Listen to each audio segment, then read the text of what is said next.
Hoje o encontro vai ser com o Edson Rufino, com o tema acessibilidade digital. O Edson é professor do curso de design da UFS, com doutorado em design na PUC-Rio.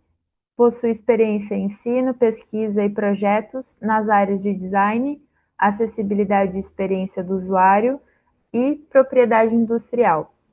Já trabalhou com projetos da UERJ, Fiocruz, Prefeitura do Rio, Lancinete, Vivo, dentre outros.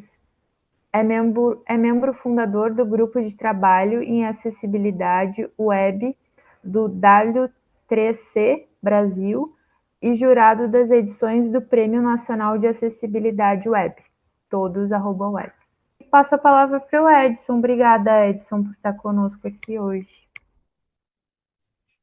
Obrigado a você, Raíssa, pela introdução. Prazer estar com vocês, pessoal. Espero que seja proveitoso para todo mundo. Eu vou começar a minha apresentação compartilhando os slides, para depois começar o nosso papo.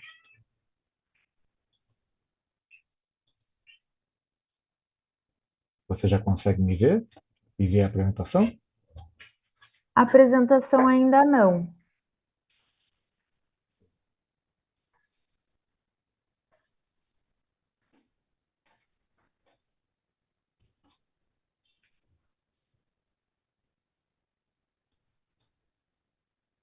E Agora agora? sim. Agora deu certo. Ah, beleza. Bom, antes de mais nada, eu queria fazer uma pequena provocação com a pergunta que eu vou colocar aqui nesse slide. Está todo mundo conseguindo ver a pergunta que está no slide?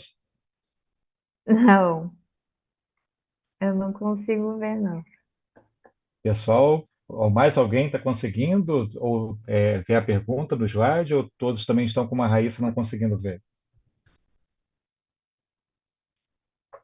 Bom, isso é um começo de uma provocação para vocês. Na verdade, esse slide tem texto preto sobre fundo preto, né?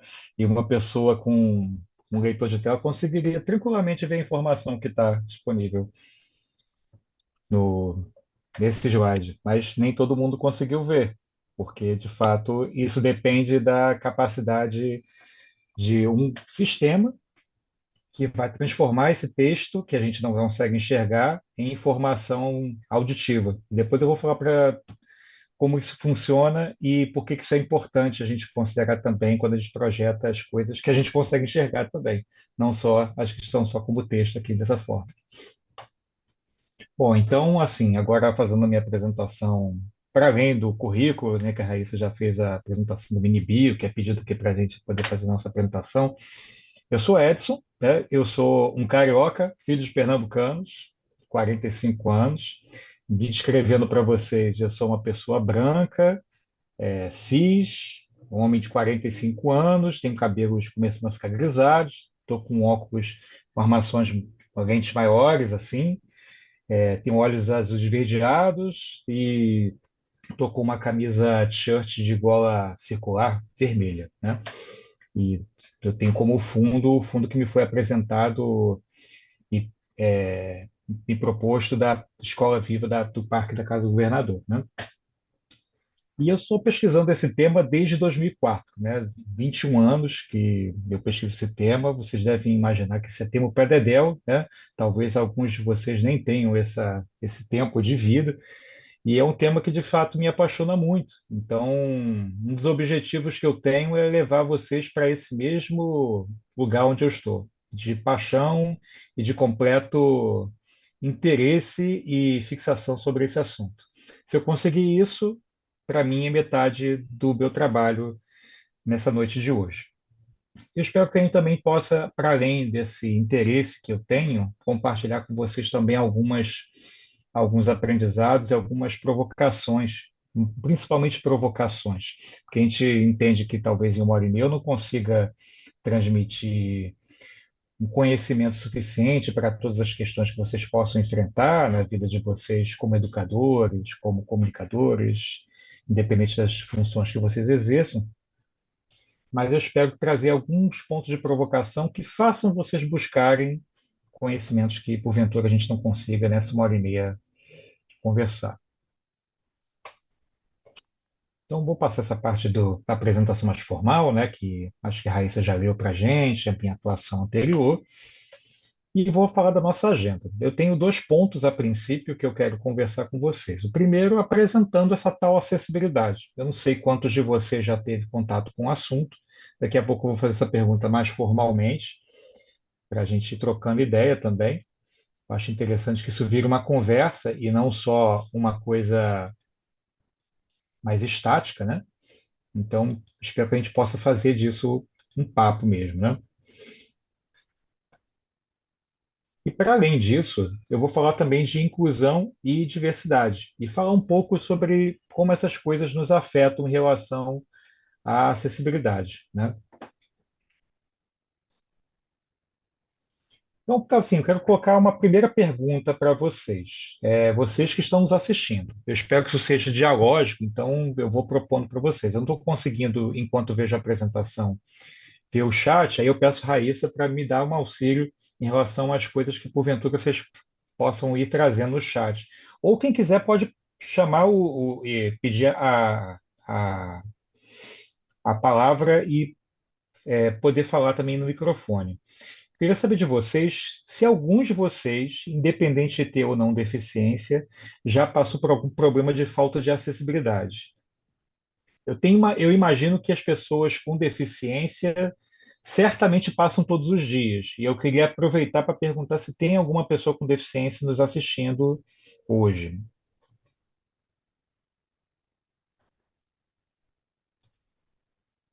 Eu acho que, não sei se alguém quiser falar, mas tenho a impressão, pelo menos não foi dividido nos outros encontros, se alguém tinha algum tipo de deficiência. Eu não tenho, eu não tenho. E aí fiquei pensando nessa tua pergunta, se a acessibilidade aqui, quando tu pergunta, ela está relacionada ao digital ou de uma maneira universal e geral, assim? Ainda estamos falando de forma mais aberta. Porque é uma coisa que eu conversei enquanto eu ainda morava no Sul, com alguns amigos que eu reencontrei, e aí até mexeram comigo, porque eu sou do interior do Sul, e esses amigos são também do interior do Sul, e eu reencontrei na capital do Rio Grande do Sul.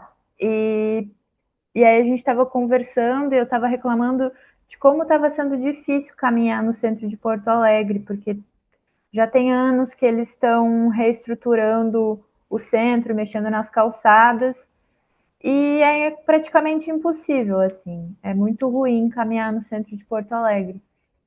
E aí eu estava reclamando e dizendo que eu tenho uma lógica de transitar pela cidade, que se eu estou de mochila eu coloco para frente, não tanto por segurança, mas para deixar os lugares mais vagos para as pessoas que tiverem mais pressa do que eu conseguirem passar por mim, enfim. E aí desses amigos comentaram, isso aí é pensamento de quem está morando em capital. E aí eu rebati, disse que não, e realmente não, porque eu já cresci numa família com a minha bisavó dividindo a mesma casa que eu, e ela, desde que eu nasci, ela já é cadeirante. Então, eu sei o transtorno que era, e isso que a gente tinha acesso a carro, a gente não precisava pegar ônibus com a minha bisavó cadeirante, né? A gente ia para o centro da nossa cidade de carro, mas era um transtorno, é horrível ser cadeirante ou ajudar um cadeirante a transitar pela cidade, assim. E aqui em Espírito Santo, em Vila Velha, que é onde eu moro hoje, eu percebo que as calçadas são muito altas e poucas vezes tem rampa, e eu me pego pensando muitas vezes nisso, assim, também, de como as pessoas transitam aqui. Eu já vi algumas pessoas no ônibus cadeirantes, mas eu fico pensando assim como essas pessoas transitam e na dificuldade que elas têm.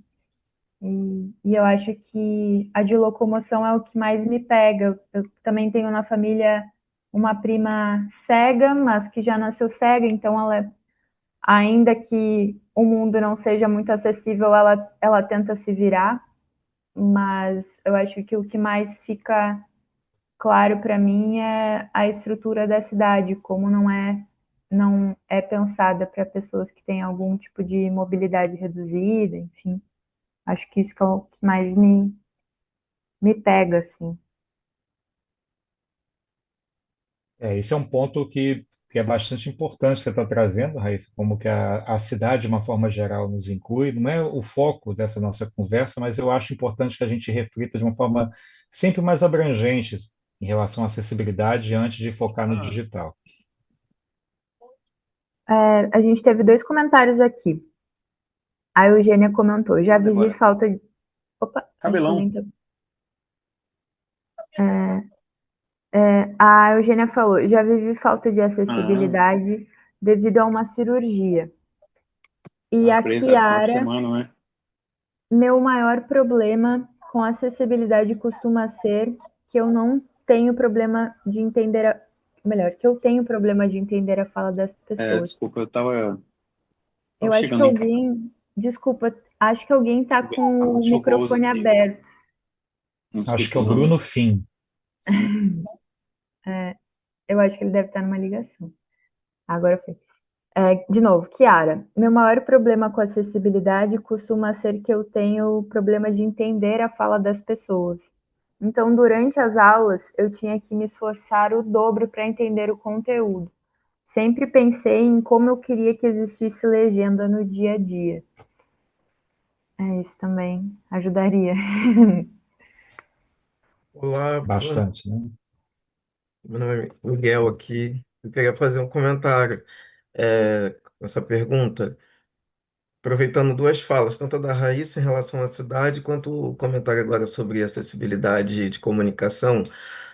Eu trabalho como educador, né, museal, em centros culturais.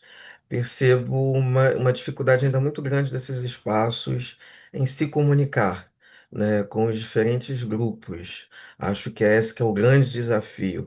E isso independente de pessoa, de ser uma pessoa com deficiência ou não. Às vezes você tem uma rampa, às vezes você tem uma pessoa que está ali se comunicando, fazendo a tradução em Libras, você tem vídeos, mas você recebe um público e quando vai falar com ele, fala de uma forma às vezes parece estar conversando com ou você mesmo ou com pessoas que são só do seu nível intelecto acadêmico, e às vezes as pessoas que estão ali ficam só te olhando e não, não entendem nada a respeito da obra, ou pior, não se sentem à vontade naquele espaço, porque isso também é uma barreira, né? A comunicação ela impede muito, barra muito também, né? O acolhimento, né, a hospitalidade dessas pessoas dentro desses espaços. Em relação à cidade, uma visão que eu tive melhor, porque a minha formação recente como turismólogo, no caso eu moro no Rio de Janeiro, né, Caxias, e o quanto a nossa cidade, né, ela é segregada, né? O quanto a nossa cidade ela dificulta o acesso à cidade, vamos dizer assim. E falo isso com experiência própria por tentar muitos empregos, na Zona Sul, principalmente, e a desculpa era sempre assim: você mora muito longe e a gente não tem como pagar a passagem, né? E aí eu falava, não, mas eu posso dar um jeito, eu posso chegar aqui no horário tal. Aí você consegue chegar aqui, o valor do Vale não tá batendo, né? Mas ao mesmo tempo me chamava para fazer entrevista. Às vezes eu chegava lá e falava assim: mas se vocês sabiam que não poderia pagar a passagem, por que que me chamou até aqui para fazer entrevista? Né? E poderia ter falado isso antes. Então, a falta também de mobilidade, na cidade, ou então uma mobilidade sem conforto, sem qualidade, né, são questões que também impedem você de seguir e ter oportunidades. Né? Acesso, para mim, também tem a ver com oportunidade. Isso não é a mesma coisa. Né? Sim, achei ótima a sua provocação, Miguel. É assim, é super importante que a gente pense acessibilidade e inclusão sob a perspectiva de dar igualdade de oportunidades. Depois eu vou falar mais especificamente sobre isso. E quando a gente olha diferentes tipos de acessibilidade, é sempre sobre isso, né? É sempre sobre remover obstáculos e permitir que as pessoas tenham equiparação de oportunidades. Aqui trazendo também a minha história para vocês também ficar, não se sentirem apenas sozinhos nessa situação, porque sempre é assim, essa é uma história bem recente, perto dos tempos que eu já tenho de trabalhando com acessibilidade, né? Eu trabalho com acessibilidade desde 2004, mais ou menos, com esse tema de pesquisa. Mas em 2013 eu vivi uma história que foi uma história especificamente relacionada à falta de acessibilidade, né? Porque sempre me pergunto se eu tive alguma pessoa na família, né, para me levar a esse tema, e a verdade é que isso não foi esse o caso. Eu comecei a pesquisar por outros motivos, depois eu vou falar sobre isso. Essas muletas aqui estão no slide por um motivo, né? Em 2013 eu fiz uma meia maratona e concluí, foi tudo bem, e então não é sobre a prova em si, né? Mas eu estava bastante cansado em termos musculares e fui trabalhar no dia seguinte normalmente. E no final do dia de trabalho, só no final do dia de trabalho, eu fui me sentar conversando com amigos, já estava perto de sair, inclusive, do expediente. E na hora de me sentar, por algum motivo eu sentei, acho que torci o joelho, que já estava muito castigado por conta do dia anterior, e deu algum tipo de zique-zague na minha perna que eu não conseguia mais dobrar a perna. Assim, se eu dobrasse, era uma dor absolutamente incapacitante. E aí eu tinha que ficar com a perna o tempo todo esticado. Por sorte, o lugar que eu trabalhava na época tinha um departamento médico, e eles me emprestaram bengalas parecidas com essas, e eu tive que voltar para casa, sem nunca ter usado isso na vida, subir ônibus, descer de ônibus, subir escada, descer escada, e eu nunca tinha passado por isso. Eu não morava exatamente perto do trabalho, assim, como o Miguel acabou de escrever, eu morava no Rio de Janeiro, então as distâncias são muito longas no Rio de Janeiro, então eu morava mais ou menos uma hora do meu trabalho, passar por toda essa questão de transporte público e tudo mais. E assim foi bastante desafiador de passar por 2 dias seguidos, sem qualquer planejamento de que ia passar por isso. E aí você passa por todas essas situações, né? De como que a cidade, de uma forma geral, não equipara as oportunidades, né? Só que, para mim, essa situação passou rápido, né? É isso que eu queria trazer para vocês pensarem, assim. Algumas pessoas já compartilharam coisas que são, às vezes, um pouquinho mais permanentes, né? Outras que são temporárias, passageiras, mas o ponto é que, normalmente, quando a gente não tem uma deficiência ou uma condição permanente que nos leve a ter impedimentos ou dificuldades, ou na nossa relação com o meio enfrentar obstáculos, essas situações são sempre temporárias, né? E as pessoas com deficiências, elas passam por essas questões de maneira permanente. Então, é a primeira provocação que eu queria trazer para vocês. A importância da gente lembrar das pessoas que têm esses impedimentos de forma permanente, causados por causa do meio, não por causa do que elas têm como característica. Isso é fundamental a gente entender. E como a gente pode, a partir dessa perspectiva, entendendo essas características, poder trabalhar para mitigar essas situações, né? Vocês já devem ter visto, talvez, esse símbolo de acessibilidade aqui. Inclusive, essa semana houve até uma polêmica em relação a algumas pessoas que trabalham com acessibilidade no Instagram, falando se esse símbolo é ou não capacitista. É, por ele ser inspirado no Homem Vitruviano de Leonardo da Vinci, no meu entender, uma perspectiva até equivocada, porque o Homem Vitruviano de Leonardo da Vinci, na verdade, ele não parte de dimensões ideais do ser humano. Na verdade, ele faz uma releitura do Homem Vitruviano de Marco Vitruvius, que é um arquiteto, que propunha que o ser humano se adaptasse às formas áureas, perfeitas, propostas pela matemática, né? E Leonardo da Vinci desconstrói esse conceito, fazendo uma proposta de que, ao contrário, né? As coisas têm que se adaptar ao homem, né? Colocando o homem como centro. Então, na verdade, é completamente o contrário. Esse símbolo, ao fazer leitura ao homem vitruviano, ele não é capacitista, mas coloca a pessoa no centro, né? Então, as coisas tendo que se adaptar às pessoas. E deveria ser o ponto para nos lembrar que, se a gente foca em acessibilidade, a gente deveria considerar as características das pessoas e tentar trabalhar a adaptação das coisas para as pessoas. Falando de algumas formas de acessibilidade, a gente começou falando de acessibilidade física, né? E aí eu trago duas imagens para vocês observarem. A primeira imagem, a imagem que está na esquerda desse slide, é uma imagem que mostra um piso tátil, né? Ele mostra dois tipos de piso tátil diferentes, envolvidos por outros tipos de piso que são mais genéricos, né? Um piso tátil que mostra um sinal de parada, formado por pequenos círculos em relevo, em alto relevo, e um outro tipo de piso tátil que é formado com listras verticais também em relevo, né? Que mostram um caminho seguro a seguir. Então, a gente sabe normalmente que uma cidade está ou não bem preparada se a gente consegue ver, no máximo de calçadas quanto possível, se possível em todas, esse tipo de piso, indicando o caminho seguro para pessoas com deficiência visual poderem se guiar, por exemplo, com as suas bengalas, né? Ou com o próprio tato dos seus pés. Na imagem da direita, eu já tenho uma imagem que é uma pequena provocação.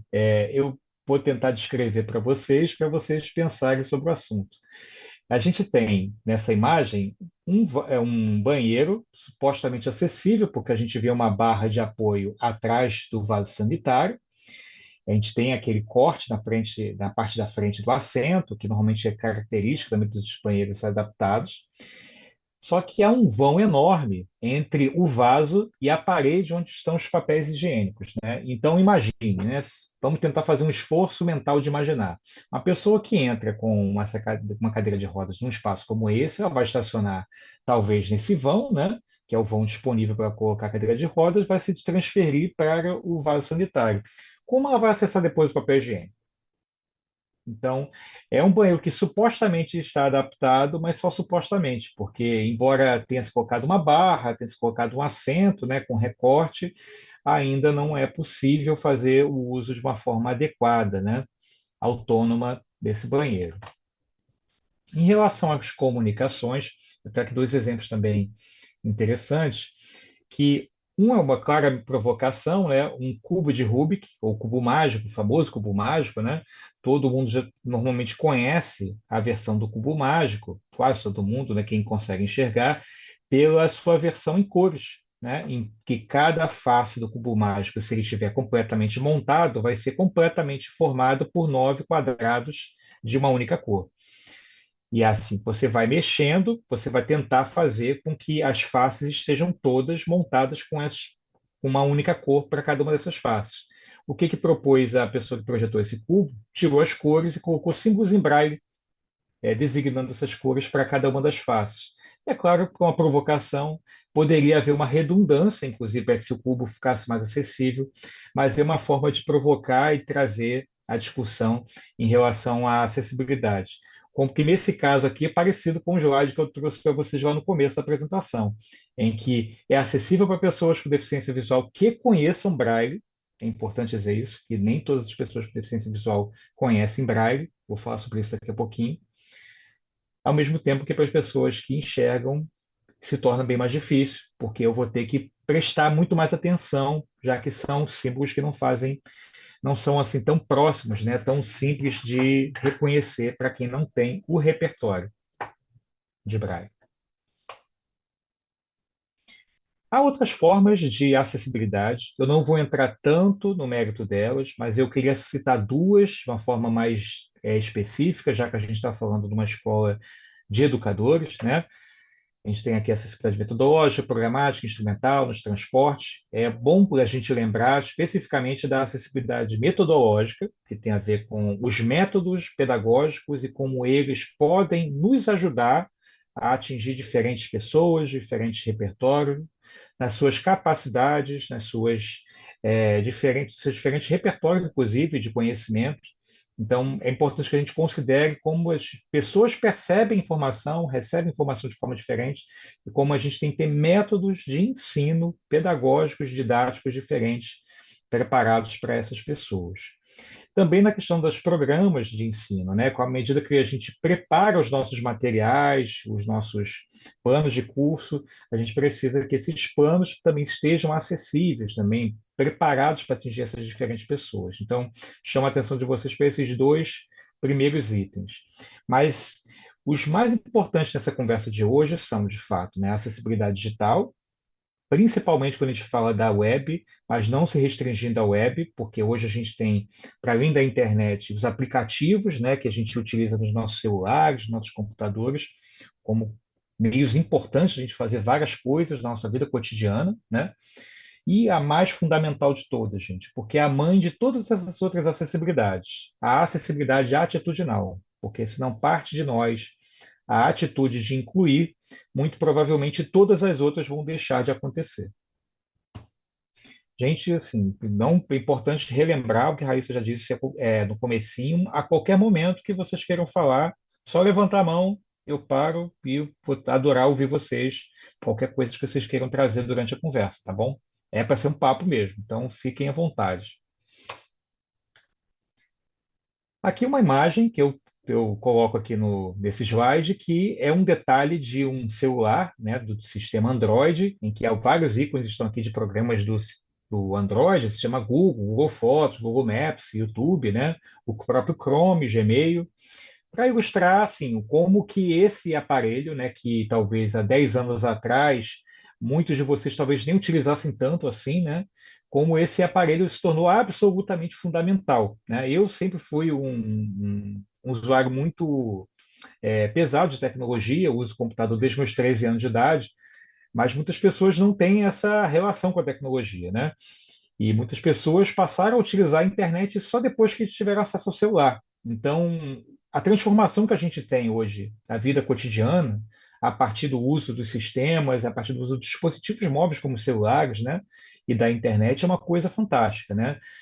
Ao mesmo tempo que a gente tem isso como um grande desafio, porque à medida que mais pessoas estão utilizando o celular, eu vou falar sobre números daqui a pouquinho, mais coisas estão indo para a internet e cada vez menos coisas podem ser feitas fora da internet. Então, por isso a gente está falando de acessibilidade digital, né? A gente precisa, de fato, olhar com muito carinho para a maneira como a gente permite que mais pessoas estejam nessa conversa. Não só nessa conversa daqui dessa noite de hoje, mas na conversa que é a internet, que é uma grande roda de comunicação. Falando um pouquinho de números com vocês, porque acho que é sempre importante tentar mostrar a importância também a partir dos números, né? Se tem uma coisa que os dados estatísticos podem nos ajudar, é sensibilizar, né? Não para fazer as pessoas sumirem nesses números estatísticos, mas para lembrar o peso que eles têm, né? Assim, só para a gente pensar, imagine que a gente tem quase 200, tem em torno de 200 milhões de pessoas no nosso país, né? Em 2023, a gente já tinha um dado de 87% dos brasileiros estando conectados à internet. Quase 90%, gente. Então, assim, quase 9 em cada 10 pessoas já têm acesso à internet. Então, a gente precisa considerar que o acesso à internet se tornou algo quase que dado, né? E a gente precisa pensar que essa internet precisa chegar a todas as pessoas de forma efetiva, não só no papel. A gente já tinha 253 milhões de smartphones ativos entre os brasileiros, segundo uma pesquisa da FGV do ano passado. Isso é um número que eu sempre acho muito curioso, porque a gente tem mais smartphone do que gente, né? Eu não sei onde está tanto smartphone, mas o ponto para a gente pensar é esses dispositivos estão na nossa vida cotidiana. Praticamente todas as pessoas hoje têm um smartphone, mesmo que não utilize todas as suas capacidades. E é importante que a gente considere isso para tornar a vida das pessoas mais poderosa, por assim dizer, né? Para empoderar essas pessoas a partir desses dispositivos e não que eles sejam só algo que está no bolso delas. E em torno dessa proposta, no comecinho da web, porque a internet ela já existe desde a década de 70, né? Mas ela só tem essa cara que a gente hoje consegue ver, né? Entrando no Chrome e botando www alguma coisa e aparecendo essa página com imagens, com textos, que é o que a gente chama de World Wide Web, essa página com imagens, textos, links. Isso só começou em torno de 94, né? 95, de forma aberta para as pessoas. E o criador dessa tal World Wide Web, essa teia de alcance mundial, que é o que significa o World Wide Web, foi esse camarada aqui, o Sir Tim Berners-Lee, né? Ele encabeça o trabalho do W3C, que foi até citado lá na apresentação que a Raíssa fez de mim, que é um consórcio internacional que reúne empresas, pesquisadores, universidades, todos interessados em fazer essa coisa gigantesca chamada internet funcionar para pessoas de tantas culturas diferentes. Imaginem que a internet que a gente usa, ela tem que funcionar para nós aqui no Brasil, para pessoas lá na China, para pessoas no interior da Índia, para pessoas aborígenes que estão acessando a internet lá na Austrália. Então, assim, todas essas pessoas têm que conseguir acessar a internet, entendê-la de uma maneira completa e significativa, né? E aí, por conta dessa mesma necessidade, o Search Manasri teve uma visão muito importante lá no comecinho da web, né? Vejam que ele deu essa declaração em 1997 e falou assim: o poder da web está em sua universalidade. Ser acessada por todos, independente de deficiência, é um aspecto essencial. E aí é um ponto muito, muito importante, gente, porque assim, eu tinha falado para vocês que o World Wide Web significa teia de alcance mundial. Se eu tenho uma teia de alcance mundial, mas essa teia de alcance mundial não alcança de verdade as pessoas, porque uma pessoa não consegue acessar um site, ela não consegue utilizar o serviço do site, ela não consegue entender o que está descrito naquela imagem, na verdade eu não alcancei ninguém, né? Eu não alcancei essas pessoas de verdade. As pessoas só conseguem entrar no site, mas não conseguem fazer absolutamente nada do que está ali dentro, né? Então a gente precisa de fato alcançar essas pessoas. Quem são as pessoas com deficiência hoje no Brasil? 18,6 milhões de pessoas, né, com deficiência, e estão falando de torno de em torno de 10%, quase 10% da população brasileira, né? Então, é um número bastante significativo para a gente considerar uma em cada 10 pessoas ter uma deficiência. E o que seriam essas deficiências, gente? Assim, deficiência visual, por exemplo, que pode ser do tipo cegueira ou baixa visão. Eu vou descrever daqui a pouquinho melhor essas duas. A deficiência auditiva, que ela pode ser parcial ou completa. No caso de completa, a pessoa normalmente depende, principalmente se for uma deficiência auditiva que a pessoa já nasceu com ela, normalmente ela passa a buscar a comunicação, o letramento inicial com Libras, como a gente está tendo hoje o prazer de ter intérpretes que nos permitem que pessoas possam chegar a essa informação que a gente está compartilhando hoje, que não tenham a mesma oralização em português que nós temos.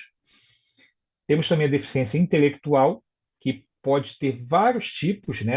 A gente nem costuma dizer que, assim como a deficiência física, existem as deficiências intelectuais, as deficiências físicas ou motores, porque tem vários tipos diferentes, né?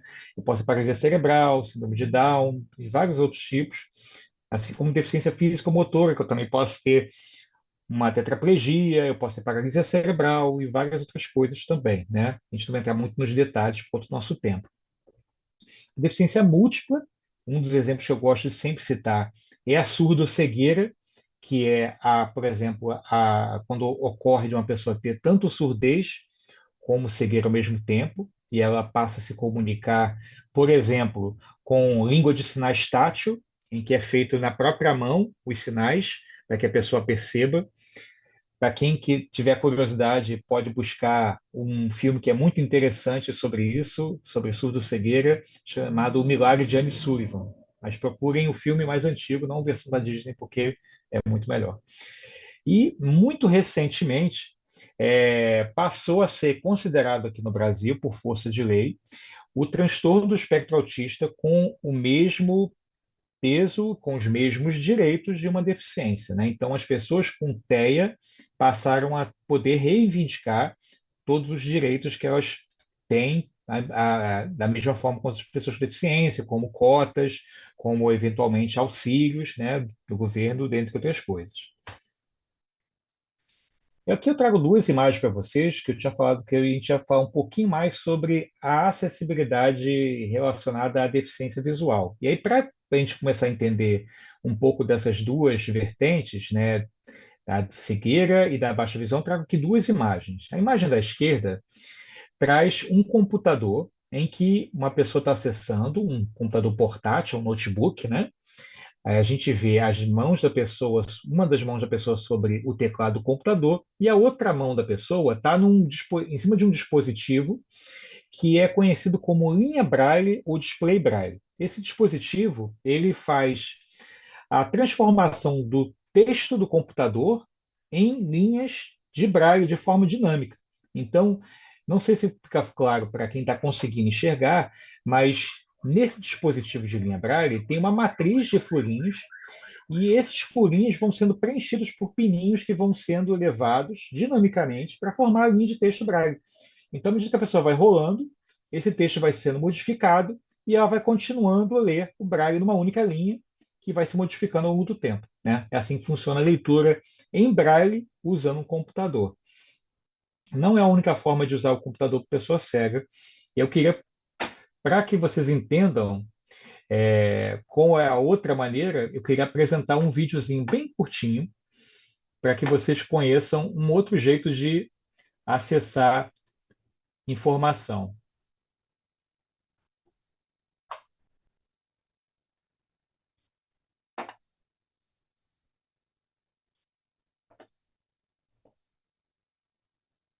Vocês estão conseguindo ver a tela do YouTube?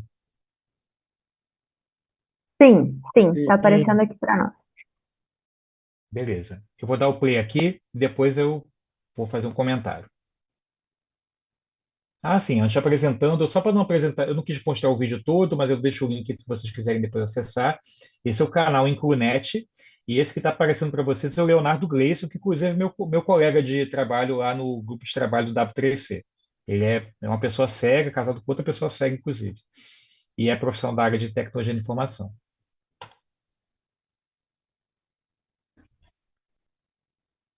Tá sem áudio.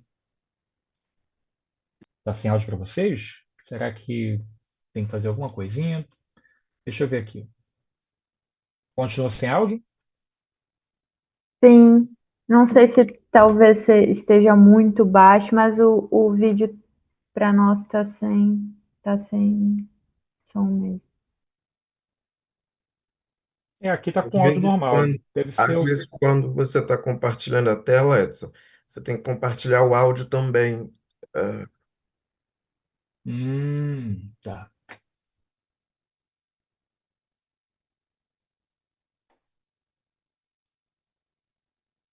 Ah, sim, beleza, perfeito.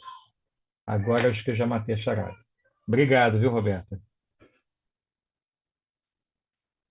Isso é com suporte eficiente, né, gente? E agora, gente, vocês ouvem? Agora a gente não tá. Bom, tá entrando aqui. Ele letras em braille. E eu já falei sobre Olha, a gente escutou um trecho, mas a imagem não tá aparecendo e parou o som também. o teclado do computador. Na verdade, a pessoa com deficiência visual vai decorar o teclado do computador. Já apareceu para vocês agora? Então, a gente só escuta agora. Só es-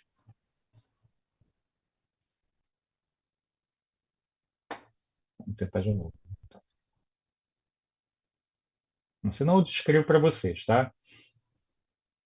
É porque eu achei muito importante dar voz a uma pessoa com deficiência visual nesse momento, mas é tranquilo de escrever também, se for o caso.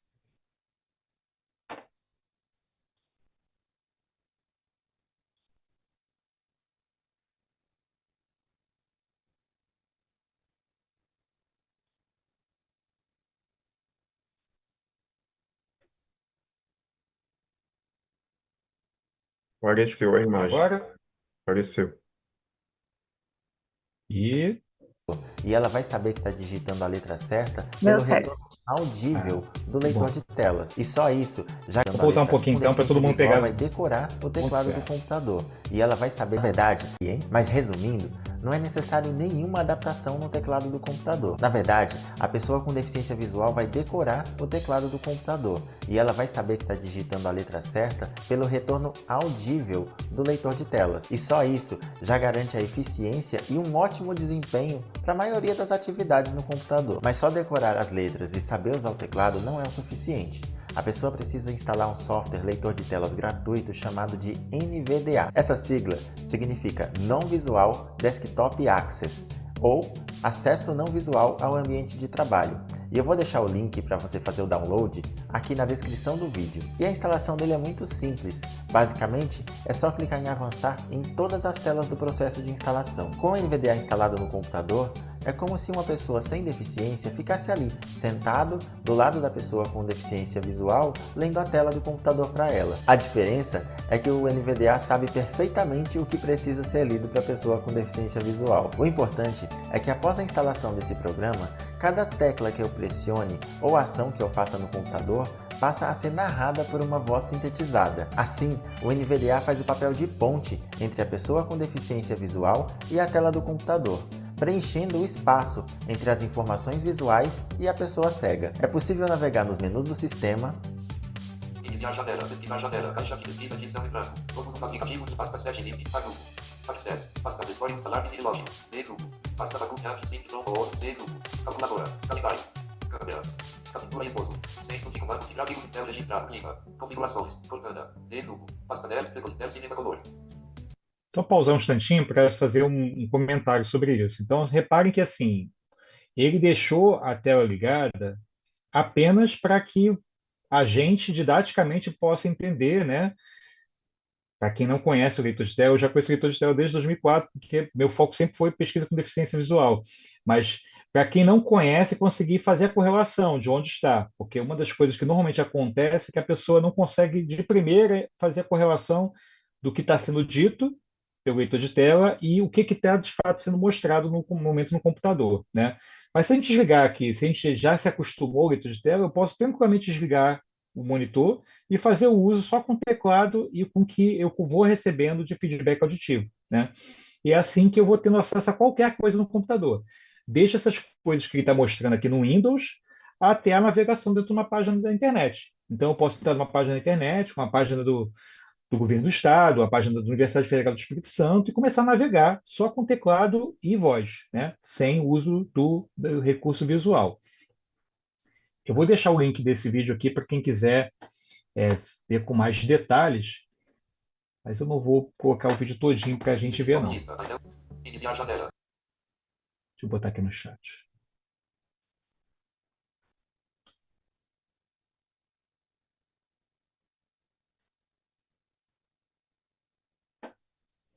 Eu vou parar o compartilhamento aqui para voltar ao compartilhamento da nossa apresentação.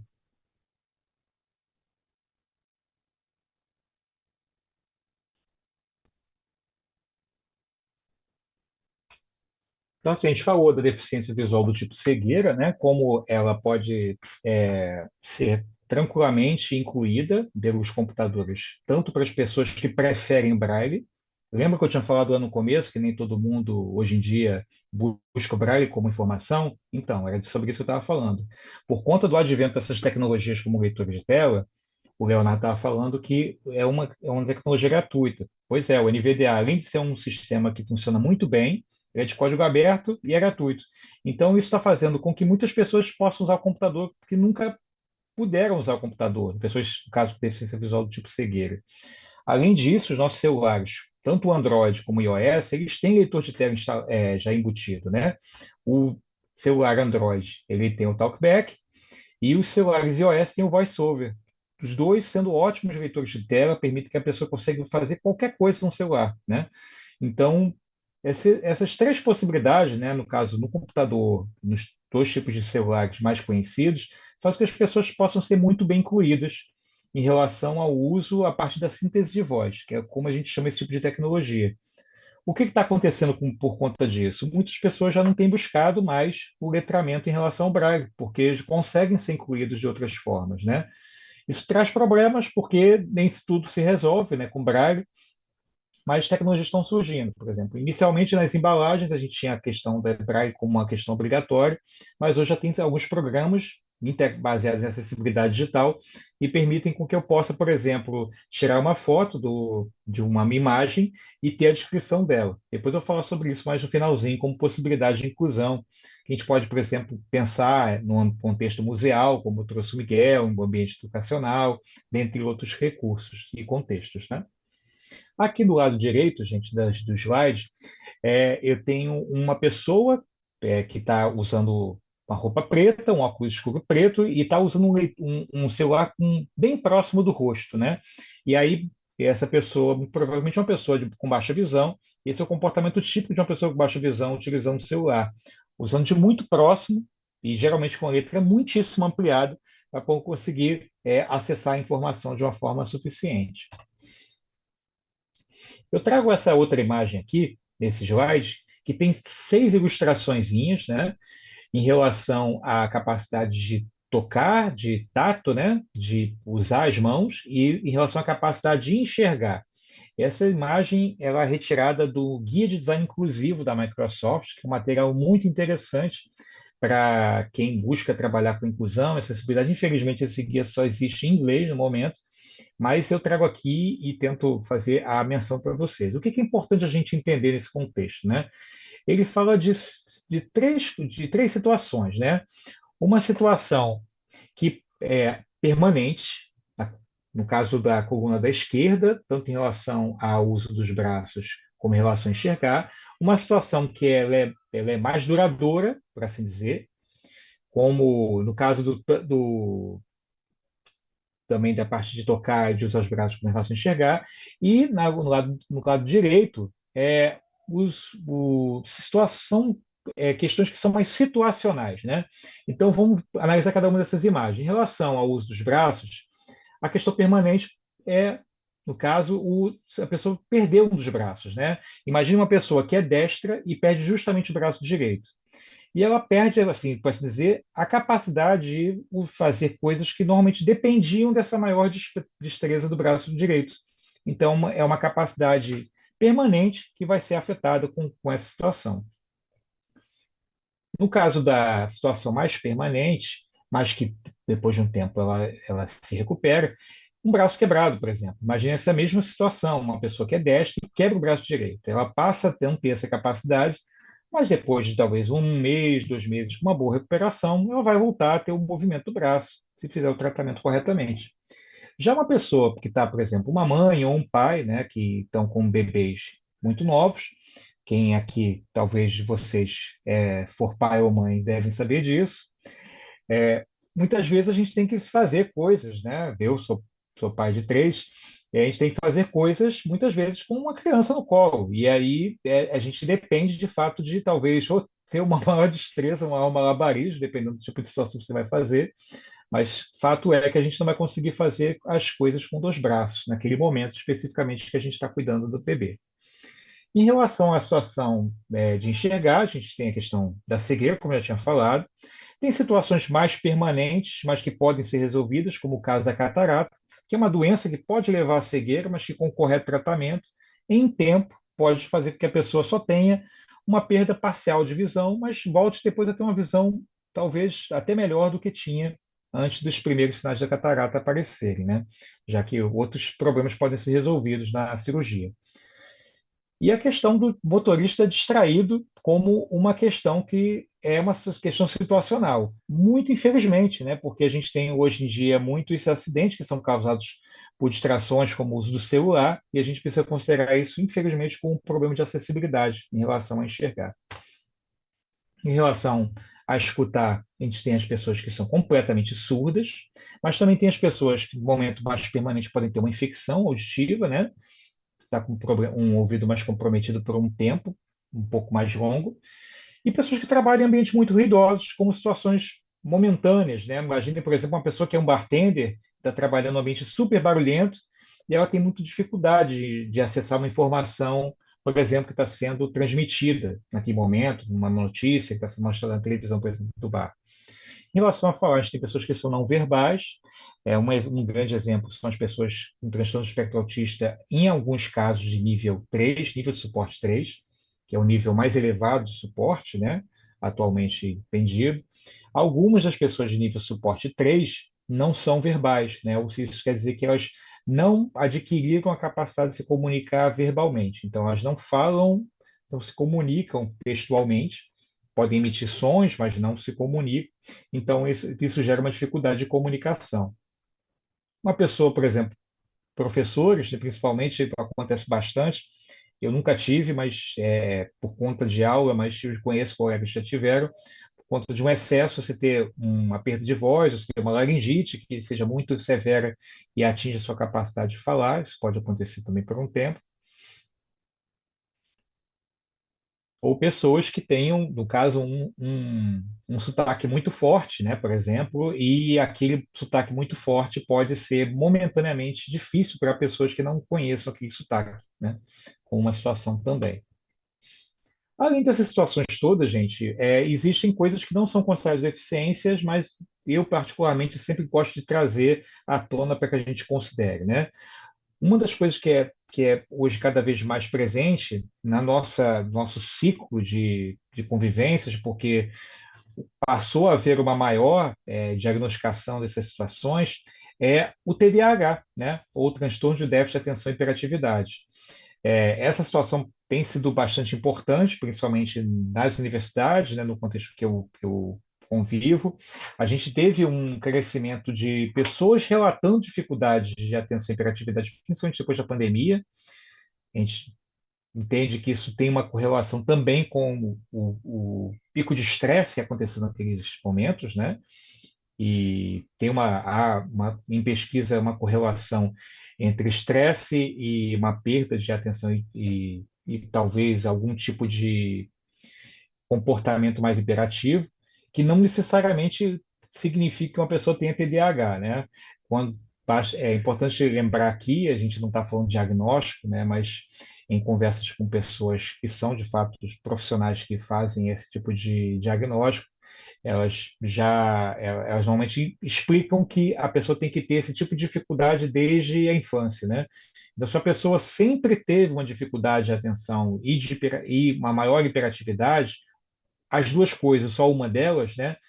Isso aconteceu desde o começo da vida dela, então, muito provavelmente, essa pessoa pode ter esse TDAH, mas precisa de um diagnóstico de um profissional, né?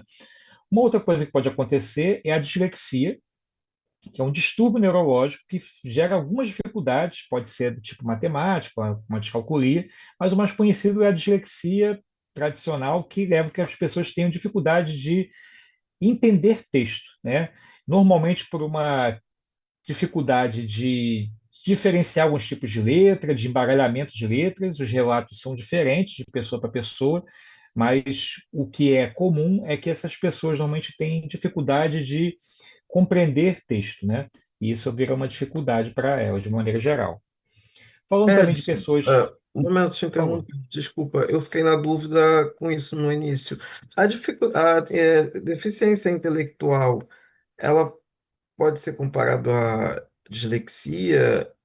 Está tá no mesmo lugar, assim?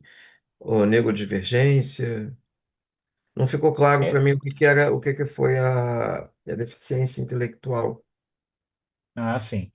Não, não é considerado uma deficiência. É uma ótima pergunta, Miguel, porque assim, isso é muito comum que as pessoas entendam que dislexia possa ser uma deficiência intelectual. Na verdade, não existe nenhuma diminuição da capacidade cognitiva, né, intelectual. No caso das deficiências intelectuais, os profissionais normalmente medem a capacidade cognitiva das pessoas. Tem uma série de problemas com relação a essa questão de medição, eu vou falar sobre isso daqui a pouquinho, mas só para a gente fechar esse raciocínio, o que acontece é a pessoa não tem a mesma capacidade funcional em termos intelectuais, cognitivos, das pessoas consideradas normais. Eu boto aspas nesse consideradas normais porque isso vem de um modelo normativo de deficiência é, que veio do modelo biomédico, né? Antigamente, deficiência era estabelecida pelas diferenças dos modelos normativos. Então, se eu não enxergo como as demais pessoas, eu tenho deficiência visual. Se eu não entendo como as demais pessoas, eu tenho deficiência intelectual. E aí as pessoas faziam um teste de QI e a partir desse teste de QI colocava as pessoas como tendo deficiência intelectual ou não, né?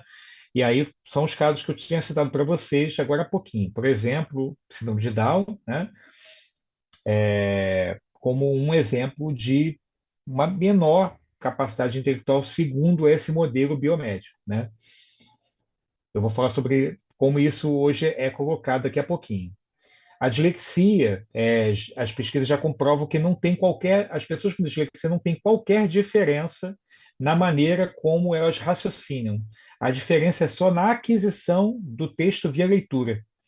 Então, se eu tenho, por exemplo, a pessoa usando fontes e uma diagramação adequada para que ela consiga ler com mais conforto, ou se ela fizer a leitura por áudio, ela tem as mesmas capacidades intelectuais que qualquer outra pessoa. Então, por isso elas não são consideradas deficiência intelectual, tá? Ficou claro? Ficou assim, obrigado. Ah, valeu, Miguel.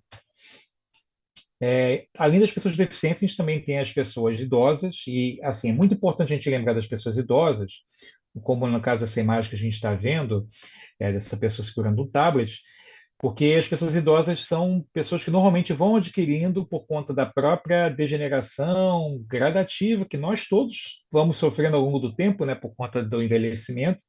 Nós vamos perdendo um pouco a capacidade de enxergar, podemos perder um pouquinho a capacidade de maior destreza nas mãos, de escutar, dentre outras coisas, né? De entender eventualmente alguma coisa. Então, isso é importante a gente considerar. Já tínhamos 37,7 milhões de pessoas com 60 anos ou mais em 2023. A gente tinha também 8,6 milhões de pessoas com 15 anos ou mais que não sabiam ler em 2023, e o baixo letramento também é uma coisa importante para a gente considerar, né? Então, usar a linguagem simples é algo fundamental. E aí eu gosto de lembrar que existem assim duas visões que a gente pode trabalhar para qualquer coisa, tá?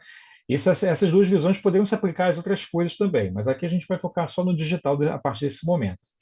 A acessibilidade ideal, que seria projetar para todos, independente do perfil de usuário, independente do contexto de uso, limitações tecnológicas, então não importa se a pessoa está usando o celular lá do começo dos anos 2000, aquele primeiro tipo de celular que começou a ter acesso à internet, que só tinha texto, não tinha nem imagem ainda.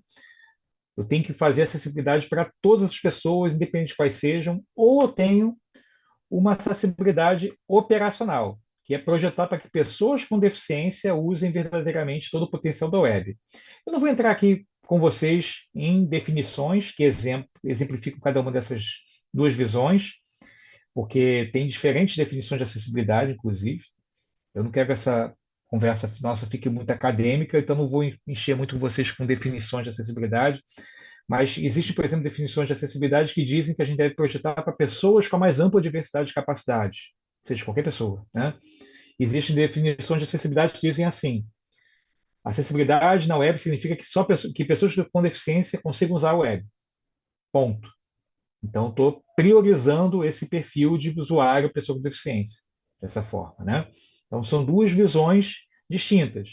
Uma eu estou dizendo que é para ser para todo mundo, outra eu estou dizendo que se atendeu pessoas com deficiência, ok, já está acessível. Então, é uma priorização que está acontecendo no segundo caso, né? E, normalmente, eu aconselho que a gente sempre persiga o operacional. Por quê? Porque se a gente tenta ir para todos os caminhos ao mesmo tempo, a gente não vai para nenhum. E quando a gente projeta pessoas de deficiência e a gente atende essas pessoas de deficiência, normalmente eu atendo a todas as outras pessoas. Então é uma ótima estratégia. Eu acho que esse é um ponto que eu acho que a gente pode simplificar, né? Essa é a visão do W3C, né? Que diz que acessibilidade significa que pessoas de deficiência possam usar a web. E aí se diz que a gente perceber as coisas que estão no site, por exemplo, conseguir compreender o que são cada uma dessas coisinhas, uma imagem, um vídeo, um elemento, um botão, né? Navegar entre essas coisas, interagir e assim poder contribuir com o web, ou seja, poder fazer, inclusive só para a própria contribuição, por exemplo, num blog, num elemento, um instrumento de participação, né? Fazendo a sua compra, independente do que seja, né? Participando de uma aula, como a gente está tendo aqui no dia de hoje, uma conversa, né? Aqui, um ponto para comprovar o que eu tinha falado com vocês agora há pouco, né? Esse pesquisador, chama Jacob Nielsen, ele afirma, com base em pesquisa, que normalmente a acessibilidade no ambiente digital melhora a vida de quem não tem deficiência também. Olha só que legal. Por exemplo, os sites que são mais acessíveis, eles são preparados de uma forma que eles são carregados mais rapidamente, por exemplo. Então, eles funcionam melhor em diferentes celulares também, um site que é acessível. Então, eu vou conseguir acessar melhor ele num celular de tamanho de tela pequena, de tela grande, num tablet virado, num computador de tela pequena, num computador de tela gigantesca de 35 polegadas. Então, no independente do dispositivo, eu vou ter mais facilidade de usar se eu tenho um, um site que é acessível, um aplicativo que é acessível, né? E aí, com tudo isso, você deve estar percebendo que tem diferentes conceitos, diferentes entendimentos e objetivos. E, assim, existem também diferentes visões. Como eu falei para vocês, eu não vou aqui encabular vocês com esse monte de definições, mas para quem quiser saber um pouquinho mais sobre isso, eu tenho um artigo que chama Diferentes Definições, Acessibilidade Web, Diferentes Definições e sua relação com o design universal.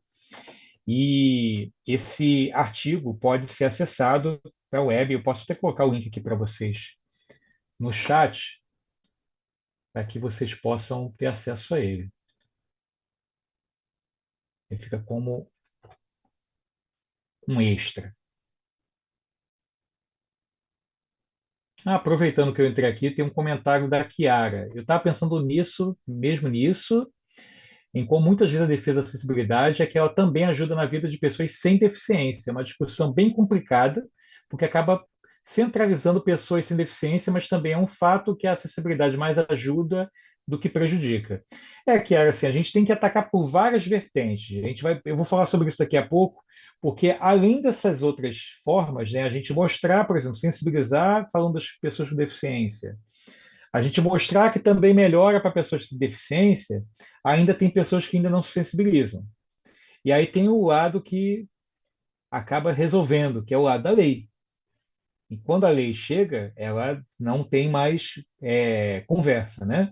E felizmente a gente já tem instrumentos legais que conseguem garantir acessibilidade para a gente, para que a gente possa brigar por esses direitos. Achei ótimo o seu comentário.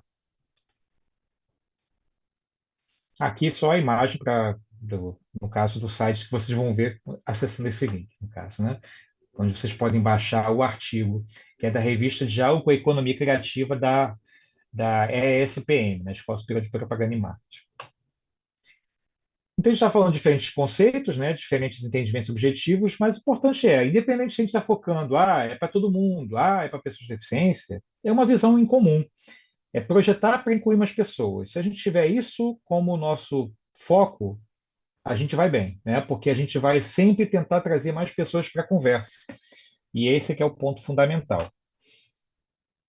Para quem quer se aprofundar mais em acessibilidade, gente, eu vou falar de algumas dicas rápidas de finalzinho, mas para quem quer principalmente entender um pouco melhor a acessibilidade digital, esse é o documento normativo, chama WCAG, ou Web Content Accessibility Guidelines, também pode ser traduzido como Diretrizes de Acessibilidade para conteúdo web, né?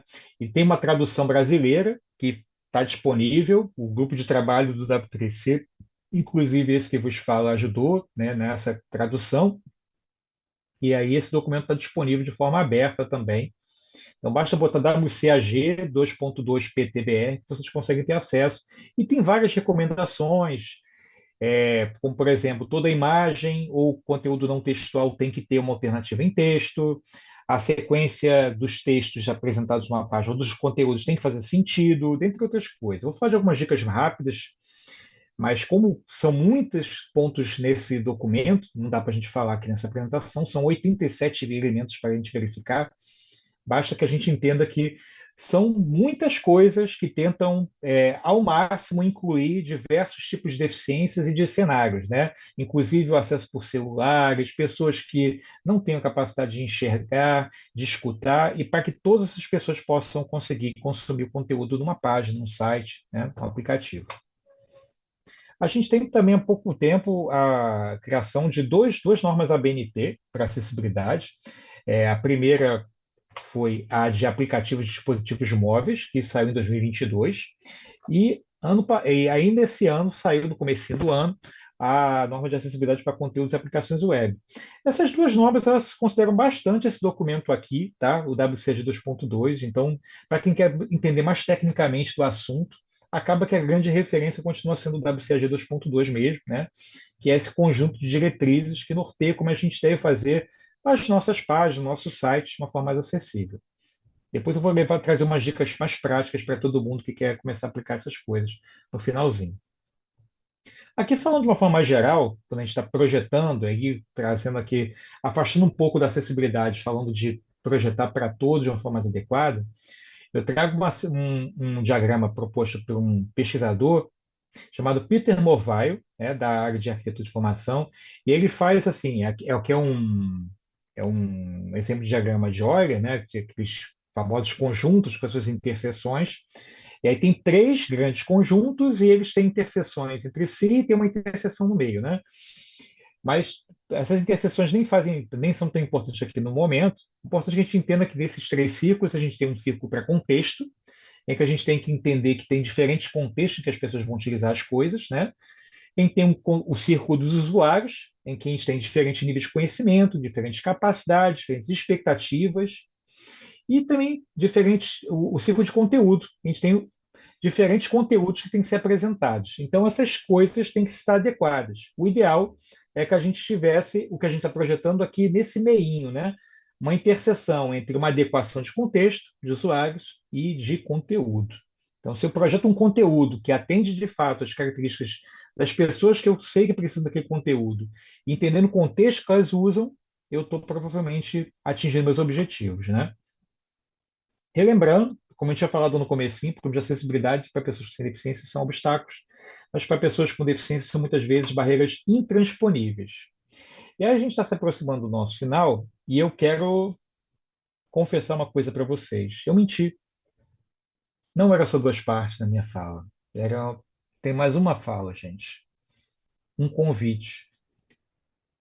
Eu falei para vocês que eu não queria, não tinha um objetivo mais importante do que fazer vocês, de alguma forma, serem contaminados por tudo isso.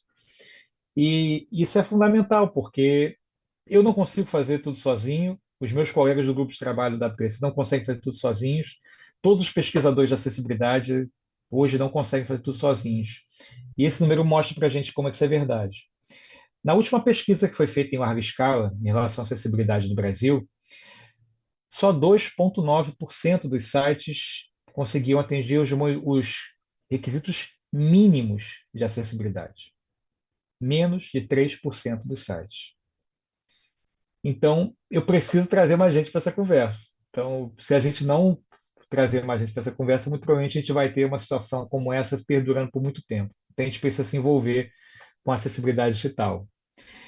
Importante dizer que, como a gente está falando de lei agora há pouco, a acessibilidade já é obrigatória. A nossa Lei Brasileira da Inclusão, que acabou de fazer 10 aninhos, né? Saiu em 2015, ela tornou obrigatória a acessibilidade em sites públicos e privados. Então, a gente precisa, hoje, por força de lei, se a gente não se sensibiliza com tudo isso que eu falei até agora, a gente precisa lembrar as pessoas que a acessibilidade passou a ser obrigatória. Então, levem essa informação para as instituições onde vocês atuam. Importante dizer também, gente, que assim, eu sou uma pessoa sem deficiência, falando para pessoas que eu vi no começo, não tinha nenhuma pessoa sem deficiência, não sei se entrou alguma pessoa com deficiência durante esse tempo em que a gente está conversando, mas é importante lembrar nada sobre nós sem nós. Sempre que é possível, eu sempre trago pessoas com deficiência para a fala também, para conversar junto. Esse tempo aqui era muito curtinho, não daria para fazer isso, né? Mas é importante lembrar que, assim, a inclusão, por exemplo, de vagas de pessoas com deficiência tem feito que os ambientes sejam cada vez mais inclusivos. Eu sei que, por exemplo, o Parque da Casa do Governador está fazendo um esforço em aumentar a acessibilidade, inclusive contratando consultoras com deficiência, o que eu acho muito louvável, ouvir as próprias pessoas com deficiência em relação à acessibilidade. Então, a gente precisa fazer esse tipo de movimento, né? Ouvir as próprias pessoas com deficiência em relação às suas dores e às suas próprias vivências e experiências. Por mais que eu consiga trazer um conhecimento que vem da academia, eu nunca vou substituir a vivência de uma pessoa com deficiência. E é isso que a gente precisa relembrar e relembrar sempre, né? Aqui uma imagem para relembrar aquela história que eu estava trazendo para vocês, do kit de design inclusivo da Microsoft, em que a gente tem diversas situações, né? E a gente precisa lembrar que não só as deficiências, mas questões situacionais também são passíveis de necessidade de inclusão, né? Então, ainda há muito a ser feito e eu convido vocês a gente trabalhar por uma internet mais humana.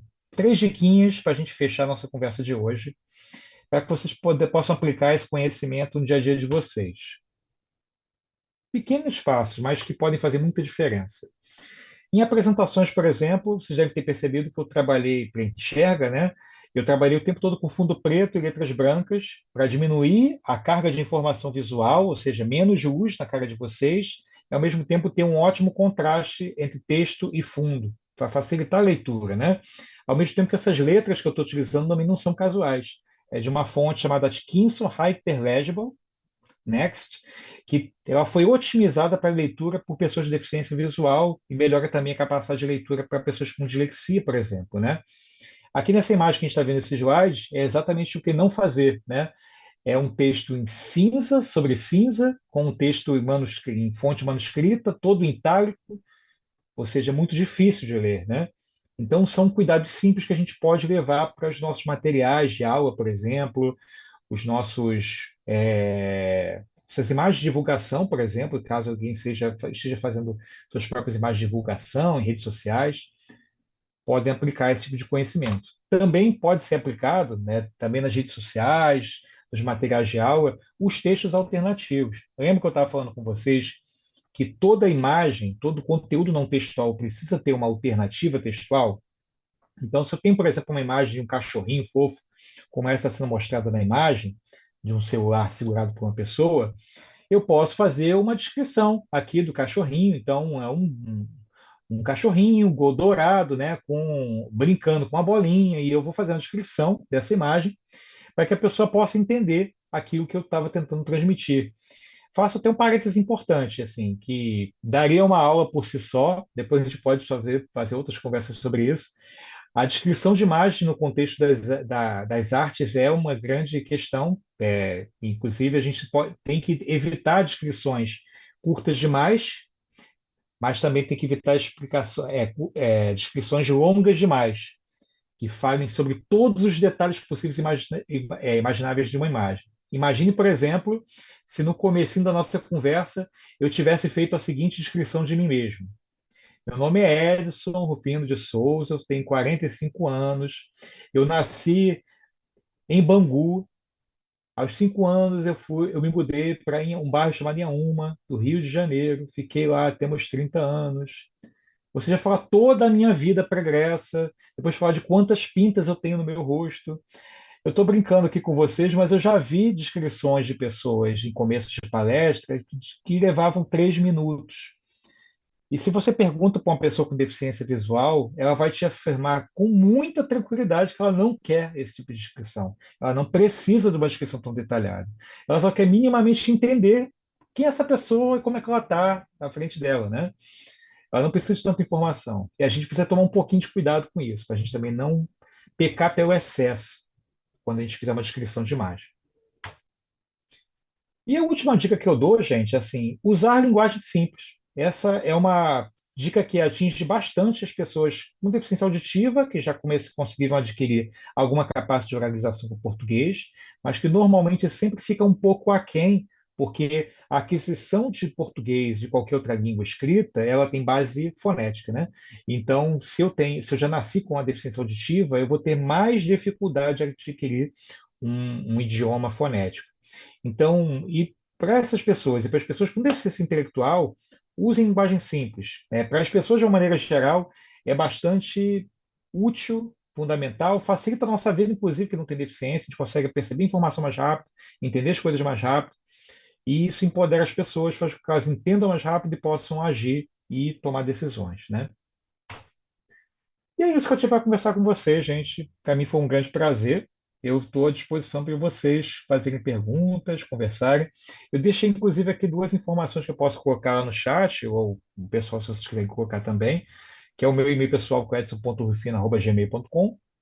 E eu também posso ser achado pelo site about.me/Edson Rufino, que tem lá as minhas redes.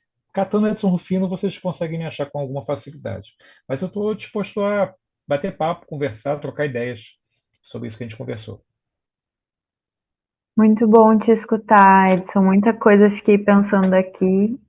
Uma pena que a gente ficou com pouco tempo para conversar, mas, gente, quem quiser também dividir pensamentos, por favor. Eu fiquei pensando de uma experiência que eu passei e que tem relação com, acho que um dos softwares que tu estava comentando. Fiquei na dúvida se uma pessoa que não enxerga está navegando pela internet e tem uma imagem, se essa imagem ela vai ser descrita para essa pessoa. Porque eu fiquei pensando numa experiência que eu tive quando eu estava trabalhando em mediação em Porto Alegre, que o espaço o dispositivo estava vazio, estava só eu, e entrou duas pessoas, dois visitantes. Um era cego e o cara era cego e a companheira dele enxergava. E era uma exposição de fotografia. E eu pensei, cara, o que eu vou fazer agora? Eu nunca mediei uma pessoa cega. E aí eu conversei com eles e a companheira dele explicou que ela meio que descrevia, eles iam muito a espaços expositivos e ela descrevia o que ela estava vendo, né? E aí foi interessante e foi um exercício super rico, assim, pensando na mediação, porque eu estava descrevendo o que eu via, mas eu também tinha que fazer um exercício de não descrever o que a minha percepção sobre a imagem, uma percepção mais pessoal, mas cruamente o que eu estava vendo. E numa dessas descrições eu usei uma referência que existia era uma torre de energia e eu falei que parecia a Torre Eiffel. E ele falou, eu não sei o que é uma Torre Eiffel, eu não tenho essa referência de imagem. E aí eu fiquei pensando nesse software também, né? Que como é essa autodescrição da imagem, pensando que algumas pessoas não têm certas referências. E claro, eu imagino que também seja difícil contemplar todo mundo nesse sentido das referências de imagem, né? Do que a gente se sabe o que é uma Torre Eiffel ou não. Mas foi um exercício super rico, mas muito cansativo, porque realmente eu passei mais de uma hora com eles dois e descrevendo fotografias, né? Era uma exposição só de fotos. A companheira dele me ajudou bastante também, mas foi um. A gente conversou sobre a acessibilidade também do espaço e que existiam legendas em braille, mas que essas legendas estavam numa posição que não era ideal para se tatear, para passar a mão, e também eram legendas muito da percepção do curador e não necessariamente informações mais técnicas e diretas que talvez fosse o que seria mais interessante estar. Assim. Olá! Olá! Não. Oh, oh, oh, oh, oh. Te escutamos, Eugênio. Oh, desculpa, eu tô vendo um gatinho aqui que tá querendo entrar.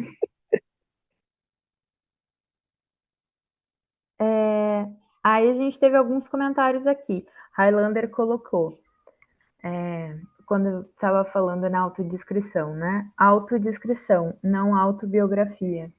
E é um pouco por aí também. Sim, eu acho um ótimo comentário. Mas fazendo o comentário sobre o que você falou, Raíssa, achei, é assim, é uma dúvida muito comum, porque quando a gente mostra o leitor de tela, a primeira coisa que a pessoa que pensa é como que acontece por causa das imagens, né? O que acontece é que não acontece inicialmente, porque se você não colocar o texto alternativo, tem que colocar manualmente, por isso essa dica, não vai seguir do nada. Muito recentemente, o Chrome passou a ter um recurso, mas você precisa habilitar isso. Se a pessoa não colocar nenhum texto alternativo na imagem, vamos dizer, né? Eu tenho uma página, vamos dizer que eu tenho uma página do Parque Cultural Casa do Governador que eu coloquei uma obra, por exemplo, do Aerotica, né? Como vai ter uma obra do Aerotica, não sei se já está instalada, mas Está em imagine processo. que tem processo. Estou super animado, inclusive, com isso. Imagina que a gente tem uma foto lá da obra Se eu não coloco nenhuma descrição, o normal é que ele só ia ler o nome do arquivo da imagem. Então imagine, seria uma coisa tipo ego8sica.jpg e nada mais. Uhum. Frustrante assim. Agora, com essa capacidade do Chrome, eles passaram a utilizar, quando não tem uma descrição, a inteligência artificial lê aquela imagem e vai tentar descrever. Por que eu falo tentar descrever? Porque ela não necessariamente vai acertar. Uhum. Hoje em dia ela tem ficado cada vez melhor, mas ela não acerta sempre. Nem sempre a descrição é tão adequada, mas essa descrição tem melhorado gradativamente, né? O importante que a gente lembrar também é, além da descrição imagética, assim, para dizer, a pessoa olhar e descrever cada ponto como você tentou fazer, né, com essa exposição que você estava falando, muitas vezes tem assim a estratégia de descrever isso, né? E a IA nem sempre vai ter a estratégia mais adequada para comunicar ou saber o que que aquela imagem tenta transmitir. E assim, por que que é importante dizer isso? Há imagens que a gente coloca num contexto que são imagens simbólicas, que elas representam alguma coisa num dado contexto, mas em outro podem ter outro significado. Uhum. E tem imagens que são, por exemplo, obras de arte. No caso das obras de arte, um bom caminho é sempre descrever, porque o que não é recomendado normalmente é explicar o que que você acha que a pessoa tentou transmitir, porque Uhum. é como se você estivesse retirando da pessoa com deficiência a capacidade dela própria fazer a interpretação dela, né? Então, o caminho é sempre fazer essa descrição da forma mais competente que se conseguir, né? Uhum. E a própria pessoa com deficiência ela vai tentar entender a partir dessa descrição e tomar as próprias, criar os próprios pressupostos, né? Os próprios entendimentos do que aquela obra de arte tenta transmitir, né? Sim. E é um super exercício.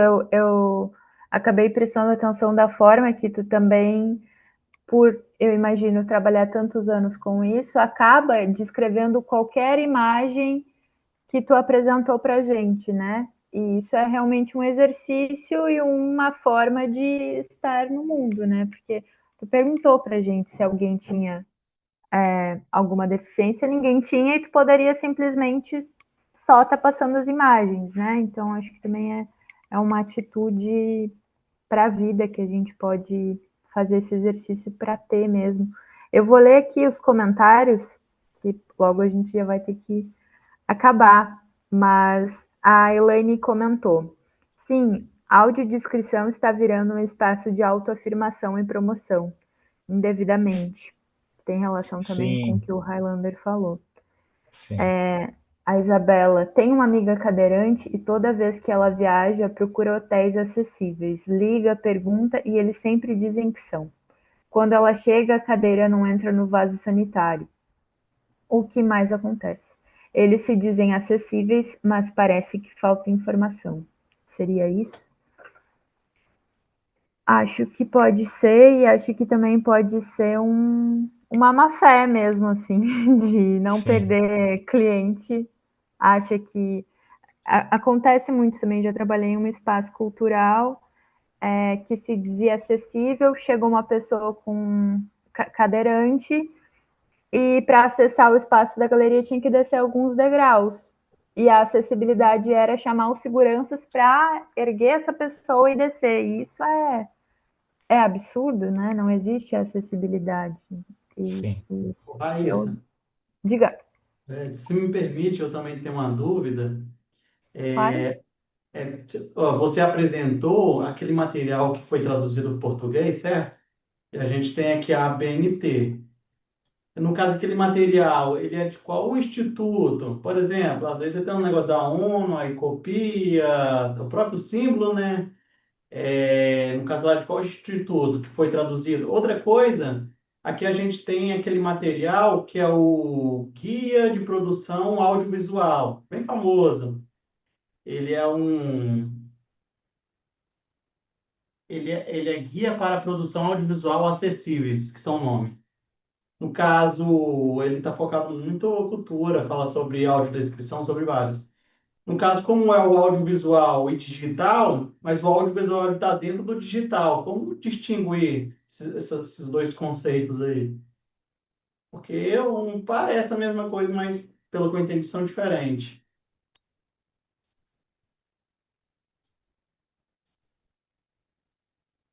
Bom, deixa eu fazer uma ponte com isso que você falou. Quem falou, só que eu não peguei o nome. Foi o Highlander. Ah, Highlander, beleza. É assim, um ponto que é bem importante é a questão da audiodescrição. A audiodescrição eu gosto sempre de lembrar esse ponto, é ótimo você ter falado, porque a gente ainda não tinha mencionado. Muitas pessoas falam erradamente que a descrição de imagem como audiodescrição e não é. Uma descrição de imagem é uma descrição de imagem, um texto alternativo, mas não é audiodescrição. A audiodescrição é uma descrição que necessariamente é feita em áudio, por isso o nome é audiodescrição. Um exemplo de audiodescrição pode ser visto, por exemplo, nas séries que têm sido adicionadas, séries e filmes que têm sido adicionados no Netflix com um áudio específico que não tem só as falas, mas tem descrições de cenas. Não sei se vocês já utilizaram. Começou principalmente com a série Demolidor, né, que tem uma coisa quase metalinguística, porque o Demolidor é um personagem que tem uma grande capacidade auditiva, né, apesar de ter uma pessoa de deficiência visual, e eles começaram a fazer esse experimento de uma forma maior com o uso de audiodescrição nessa série. E hoje em dia muitos programas da TV brasileira têm audiodescrição, né? Então isso faz com que, por exemplo, se você tem uma determinada cena num filme em que uma pessoa está chegando num ambiente, está tocando uma música específica, e aí tem um barulho de um trovão. Nada disso a gente, o relâmpago, desculpa, nada disso a gente conseguiria perceber se a gente não enxergar, né? E aí, assim, eu tenho como pegar as informações que são só auditivas e colocar no closed caption, que é um tipo de legenda específico, rica, né, para que as informações que são visuais vão para a questão textual, e o contrário também. As informações que são só visuais possam também estar no som, né? E aí eu tenho um máximo de acessibilidade quanto possível. Então, a audiodescrição é super importante, principalmente nos conteúdos audiovisuais, e esse guia é uma boa referência que você está trazendo, Highlander. Então, acho que é uma boa também colocar para o pessoal acessar, caso alguém tenha um trabalho mais especificamente ligado ao audiovisual. Acho que é um bom caminho para referência nesse assunto.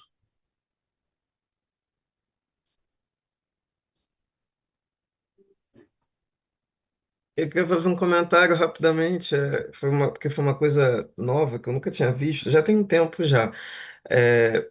A gente costuma ver as obras táteis, né, em alguma exposição. Eu trabalhei na exposição do Sebastião Salgado, né, quando eu trabalhava no Museu do Manhã, e tinha as imagens dele, que eram as imagens dele. E tinha as obras táteis das imagens dele, né? Eu achei isso incrível. Eu estou falando isso só porque vocês estão comentando a respeito dessa descrição. E assim, se na imagem, né, tinha um morro, tinha uma figura de algum indígena, né, uma árvore, né, toda a escultura ela foi feita de acordo com aquela imagem. Então achei uma coisa tão assim inacreditável, inédita, vamos dizer assim, entendeu? Que eu nunca tinha visto assim detalhadamente, né? Eu só um comentário. Acho ótimo, Miguel. Eu vi já em algumas exposições aqui no Brasil, felizmente, geralmente pegam uma ou duas das obras, por exemplo, visuais, e fazem a versão dela em relevo, né? De forma que a pessoa possa perceber de forma Isso. tátil os elementos que estão lá naquela composição. Isso. É bem É interessante é isso. muito similar a isso, que você está falando da descrição dos filmes, tem acontecido filmes, e tem acontecido também em muitos jogos, assim, principalmente jogos assim, novas versões de PlayStation 5. Eu falo porque eu gosto muito de jogo. E já tem as opções de audiodescrição, né, de tudo, né, que o personagem, não só do que o personagem está fazendo, mas do ambiente que ele também está. Fulano de tal se encontra num ambiente arborizado, com carros quebrados, né, Para a gente realmente fica até muito confuso, porque é muita informação que chega ao mesmo tempo, mas para a pessoa com deficiência visual consegue clarear muito não só a imaginação, né, mas ela consegue visualizar de fato, né, como a imagem tá sendo retratada, mostrada. Sim, perfeito. Eu vou ler o último comentário aqui, mas antes eu vou aproveitar a deixa que a gente está falando das legendas para a gente encerrar, mas acho que quando eu descobri essa artista, eu achei um trabalho muito incrível.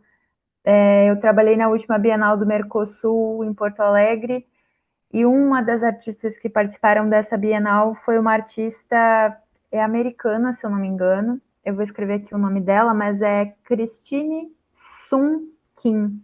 Ela é uma artista surda, ou tem baixa visão, mas se eu não me engano, ela é surda. E ela tem um trabalho todo pensado a partir do som, ou da falta do som, enfim. E ela tem um trabalho que legenda vídeos que ela mesma produz de uma forma que a legenda é rica em detalhes. Então, se está caindo uma chuva, ela descreve uma chuva extremamente fina, delicada, caindo. E são vídeos lindos, assim, porque eles não têm som e se detalha completamente de uma maneira muito poética, pensada por ela, assim. E foi muito legal poder ter a oportunidade de conhecer essa artista. Vou ler aqui, a Unata colocou o link sobre ela que estava na Bienal do Mercosul, e aí o comentário que a gente tem aqui da Adriana.